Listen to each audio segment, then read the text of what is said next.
Episode 3। Harappa के बाद का भारत। जब जमीन चुप हो जाती है, हड़प्पा सभ्यता बिखर चुकी है, शहर खाली हो चुके हैं, नदियां सूख रही हैं। लेकिन असली सवाल अब शुरू होता है।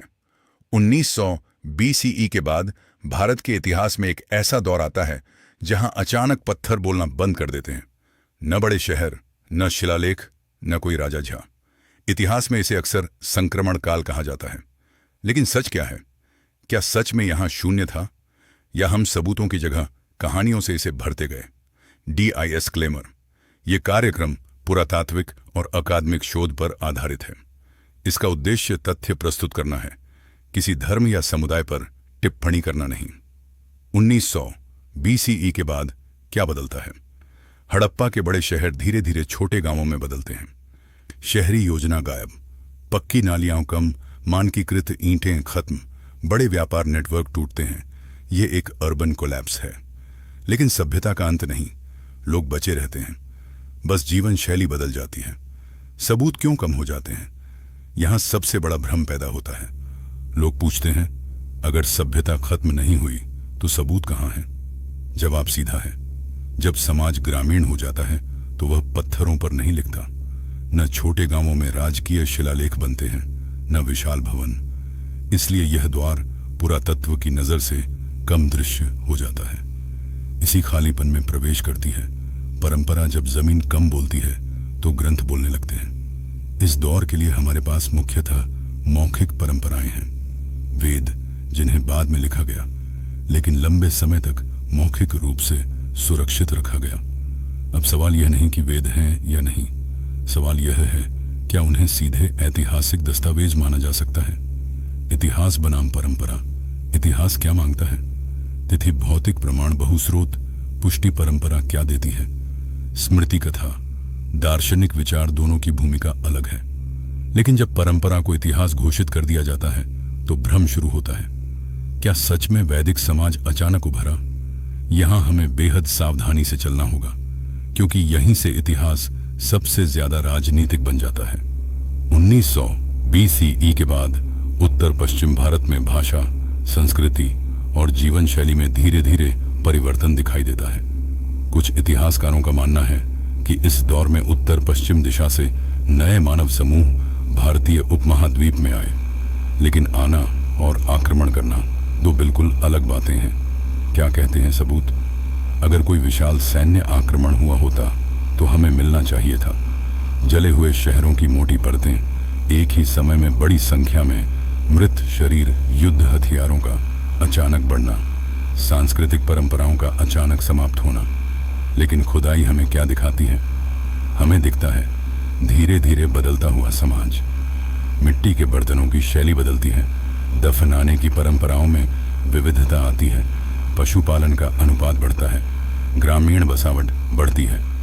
यह तस्वीर किसी युद्ध क्षेत्र की नहीं, बल्कि सांस्कृतिक मिश्रण की है।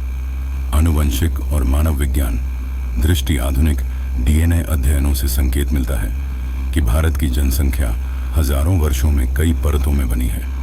इसका मतलब है, लोग आए बस गए, स्थानीय समुदायों से विवाह हुए पहचाने, घुली मिली। इतिहास में पूर्ण प्रतिस्थापन बहुत दुर्लभ है, अधिकतर मिश्रण होता है। यानी यह प्रक्रिया एक सैन्य झटके से नहीं, सदियों में बनी। भाषा का सवाल, संस्कृत और वैदिक संस्कृत इंडो यूरोपीय भाषा परिवार से जुड़ी मानी जाती है।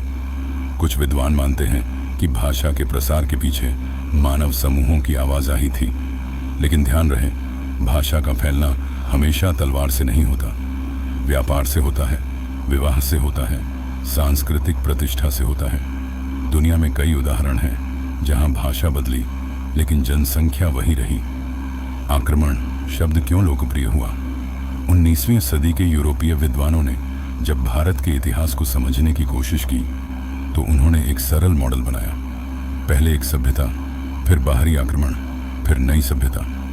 यह मॉडल यूरोप के इतिहास पर फिट बैठता था, लेकिन भारत पर पुरातात्विक रिकॉर्ड उस नाटकीय बदलाव की पुष्टि नहीं करता।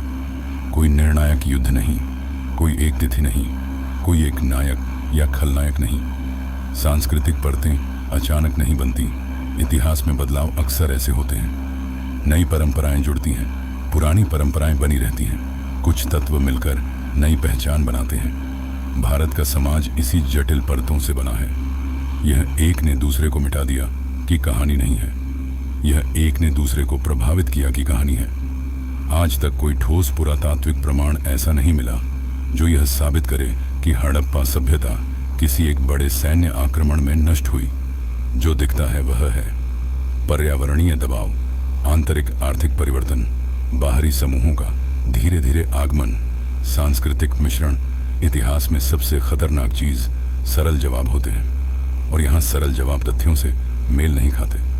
भारत का अतीत किसी एक युद्ध से नहीं बना, वह हजारों छोटे बदलावों से बना है, धीरे, मिश्रित और जटिल। 1900 से 1000 बीसीई के बीच हमें मिलती है painted grey ware, black and red ware. छोटे कृषि समुदाय ये दिखाते हैं कि जीवन जारी था, बस अब वह महानगरों का नहीं, खेती का था। अब सबसे असहज सवाल, अगर यह दौर इतना महत्वपूर्ण था तो शिलालेख क्यों नहीं? क्योंकि लेखन परंपरा टूट चुकी थी। हड़प्पा की लिपि पढ़ी नहीं जा सकी और नई लिखित परंपरा बहुत बाद में आती है। यानी भारत का यह हिस्सा इतिहास में अर्ध अंधकार जैसा दिखता है, लेकिन अंधकार अनुपस्थिति नहीं होता, सिर्फ कम रोशनी होता है। हड़प्पा के बाद का भारत खाली नहीं था, वह बदल रहा था। शहरी से ग्रामीण, व्यापार से कृषि, पत्थर से स्मृति। और इसी दौर में भारत की भविष्य की सांस्कृतिक परतें धीरे धीरे बन रही थीं। जब जमीन चुप हो जाती है तो इतिहास को और सावधान होना पड़ता है, क्योंकि वहां कहानी और सबूत के बीच की रेखा बहुत पतली हो जाती है। अब अगला सवाल, जिसे अक्सर वैदिक काल कहा जाता है, क्या वह इतिहास है या अकादमिक अनुमान? ये जानेंगे एपिसोड 4 में। तब तक के लिए जय हिंद, वंदे मातरम।